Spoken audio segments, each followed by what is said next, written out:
जुंता हाऊसाची lift परत परत बंद पडटा। बिरेस्तारा परत ही लिफ्ट बंद पडून 2 कामगार अडकून उरले।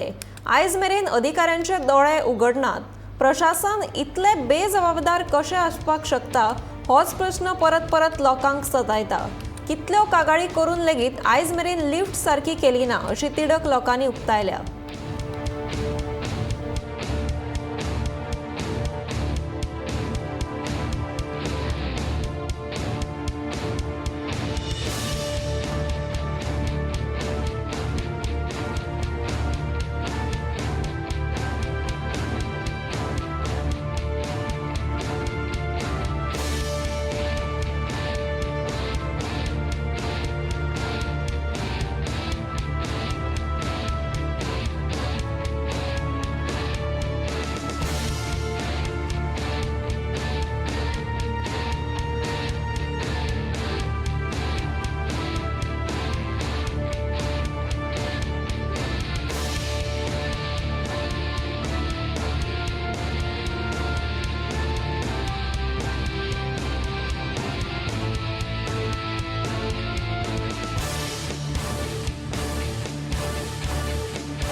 कांय कंट्रोलाचे आमकां 3:40 कॉल मेळ्ळें आमी एक्झॅक्टली 10 मिनटांनी हांगा पावले जाल्यार आमकां म्हळ्यार की लिफ्टीन कोण तरी दोग जाण ट्रॅप जाला म्हणून आमी इमिडियटली वयर गेले फर्स्ट फ्लोरार थंयच्यान कांय हें नाशिल्लें आमी एकदम टॉपाक गेले थंयचो हें आसा पळय कंट्रोल रूम आसा पळय ताका लॉक केलें आमी चॅक हाडले आनी लॉक पाट केले आनी ओपन करून पळयलें तरी तांचो पॅनल बोर्डाक आनी लॉक आशिल्लो आमी सकयल आयले आनी पावर तेंचो तो मेन आशिल्लो लिफ्टीचो तो ऑफ आशिल्लो तो ऑन केलो ते बरोबर लिफ्ट सकयल आयली तेन्ना तांकां भायर काडले आनी रिलीज केले आनी तितून दोग जाण मनीस आशिल्ले ते हांगसरले वर्कर काय कितें आमकां कांय खबर ना ऑलरेडी तांकां आमी रिलीज करून आमी आमचें काम आमी कवर केलें।